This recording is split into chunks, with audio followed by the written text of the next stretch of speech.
Boa noite a você que nos acompanha mais uma vez.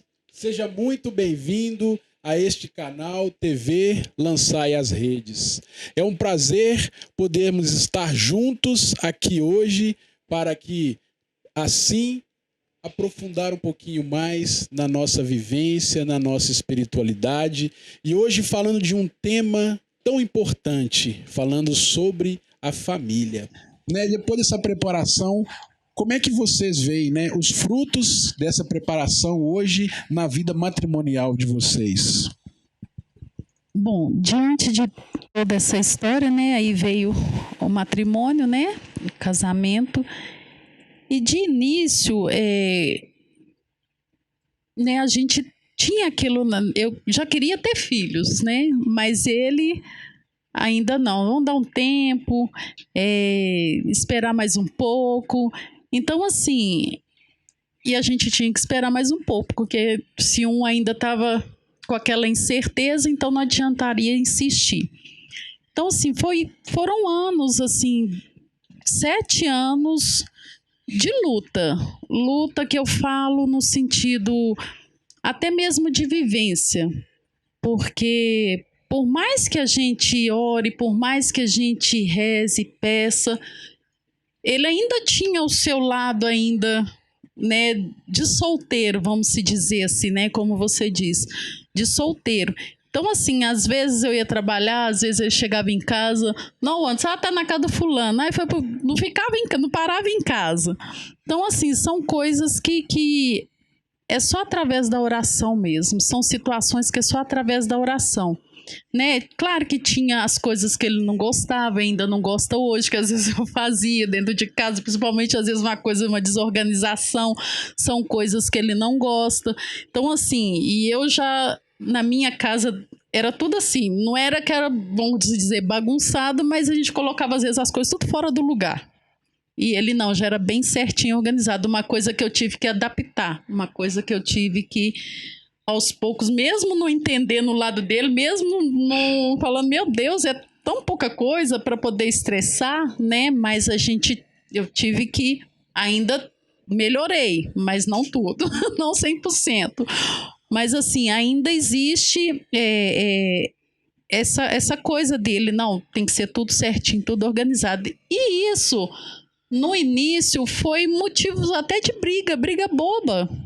Por causa disso, discussões, por causa disso, dessas coisas que às vezes eu deixava fora do lugar. Mas assim, foram coisas que às vezes ele é um tipo de pessoa que ele é mais nervoso com as situações, dependendo das situações ele estoura mais rápido. E eu sou mais tranquila, mais calma. Então assim, foram 7 anos, assim, que eu falo 7 anos, porque antes de vir o filho, o fruto do nosso matrimônio, Então, assim, foram 7 anos que eu tive que respirar, eu tive que tentar entender, eu tive que ver, compreender, pedir a Deus discernimento. Olha, você foi criada de um jeito, ele foi criado do outro. Então são coisas assim que a gente tem que buscar a sabedoria de Deus para entender o porquê. Porque se mesmo no primeiro momento, não, eu não aceito isso, é errado, separação já tinha acontecido. Então, assim, são coisas que eu creio que da parte dele também, ele pensou muito, ele já respirou muito, Se você quiser falar alguma coisa. Até que não tenho, não assim. Então, assim, foram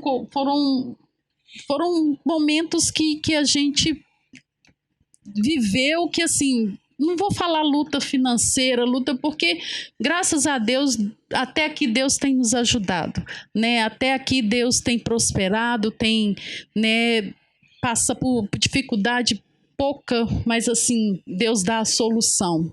Mas na vida matrimonial teve o momento de eu adaptar com o jeito dele de ser. A gente conhece o jeito no namoro, no noivado, mas quando está debaixo do mesmo teto é diferente, Então, assim, eu falo porque chegou um certo ponto que ele falou, nossa, eu lembro dessa frase até hoje.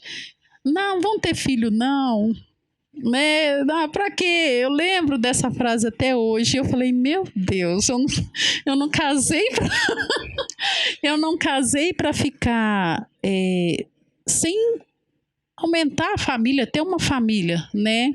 Isso era o meu pensamento, era o meu jeito de ser. Então, eu lembro que depois de algum tempo, de alguns anos, resolvemos ter o filho, ele também concordou e tudo.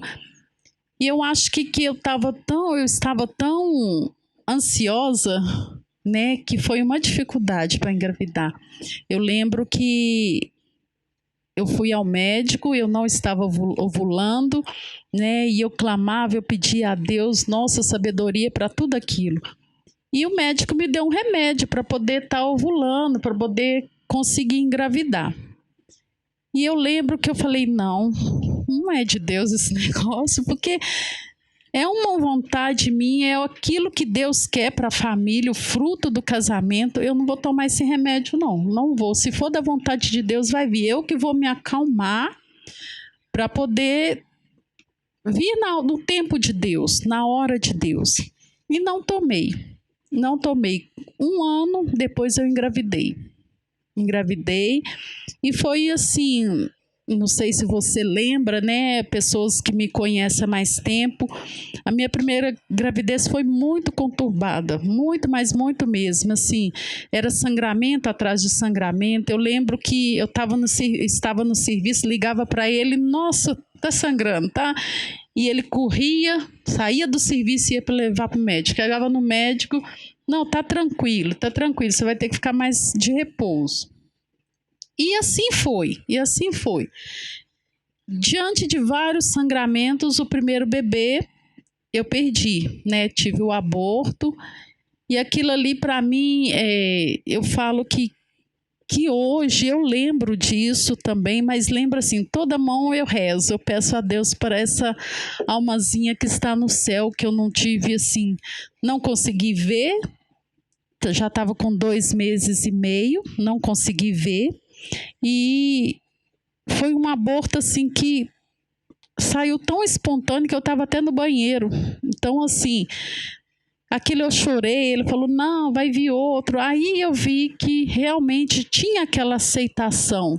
Não, vai vir outro, é só esperar o tempo de Deus. E aquilo eu tive que ainda esperar mais 1 ano e meio, porque eu não podia, porque o útero ainda estava sendo, né, preparado ali para receber uma nova gestação. Então, assim, foram esses 7 anos antes que foi muita luta, muita espera, às vezes a minha impaciência, né?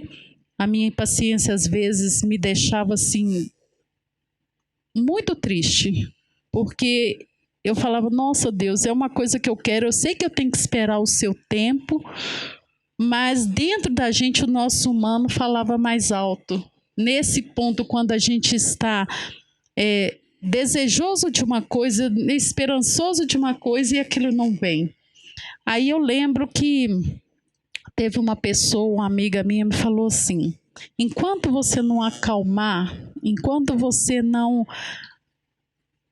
deixar mesmo o tempo de Deus vir, você vai ficar com essa ânsia, com essa vontade, e às vezes isso é que está te impedindo, isso é que está te atrapalhando. E aí foi aí que eu, nas minhas comunhão, na Eucaristia, eu fui apresentando aquela ansiedade para Deus. E Deus foi falando no meu coração, fui tranquilizando, fui acalmando. E daí 1 ano veio a Gabriela, né? Que muitos conhecem, que é fruto mesmo, né, dessa espera, é fruto do nosso amor, é fruto de muitas coisas que nós passamos e que Deus foi falando que ainda não era o tempo, porque tinha que passar por aquilo para um conhecer verdadeiramente o outro, né, porque até então eu acredito que não conhecia, né. Então, assim, foram coisas que foram acontecendo e até mesmo diante dessa segunda gestação da Gabriela, ainda teve esses momentos de sangramento no início, Mas aí, assim, foram momentos que eu já tinha mais confiança em Deus. Eu já esperava mais em Deus. Eu falava, não vou ficar. Eu tenho certeza que essa é a vontade de Deus. Então, foi aí que veio essa tranquilidade, mesmo com sangramento, mesmo com aquele repouso que tinha que estar sendo feito. Deus mostrou, é essa daí, né? E é bacana a gente perceber, né, que a importância do tempo de namoro, porque no tempo de namoro vocês já foram preparados para a espera, né? Para esperar o tempo de Deus, né? Ou seja, foi esses 8 anos em que vocês, com certeza, ali estavam preparando para construir a casa física, mas também estavam preparando, né, o coração para ir gerando, né, essa casa espiritual, e gerando essa comunhão, né, e preparando para de fato se tornarem uma só carne. E também assim, o quanto você vai partilhando, a gente vai percebendo que essa espera foi preparando vocês para tudo aquilo que vocês iriam viver, principalmente nesses 7 anos. Então é bonito a gente poder ouvir essas partilhas, porque tem muitas pessoas que hoje já não acreditam mais, né, no namoro, acham que o namoro é algo que não vale a pena ou que não tem sentido, né? Mas a gente pode ver que a partir da história, né, do Anderson e da Rose, o quanto é importante esse tempo de namoro, né? Eu tive um professor uma vez que um dos alunos perguntou para ele assim: professor, o que o senhor acha do ficar? Aí ele respondeu pra gente, na época a gente tinha o quê? 15, 16 anos. Ele falou assim: olha, o jogador quando ele treina mal, o que acontece com ele? Ela falou, mas joga mal, né? Pois é, então o namoro, vocês têm que pensar que o namoro é justamente esse tempo de, vamos dizer, entre aspas, né, de um treinamento, de preparação. Então, se o jogador treinar bem, se preparar bem, consequentemente ele vai jogar bem. Então, quando vocês estiverem namorando, namorem com esse sentido de que é um tempo de preparação para o casamento. E aí, a partir da partilha de vocês, a gente de fato vê que o namoro é um tempo de preparação para o casamento, né? Então fica para você aí, jovem, que ainda não casou, né? Que está namorando, que está noivo, que está nos escutando. Pode ser que você seja desanimado por muitas pessoas, assim como a Rose foi, não vai dar certo, você é de um jeito, o Anderson é de outro, mas acredite no namoro, é uma preparação para o seu casamento.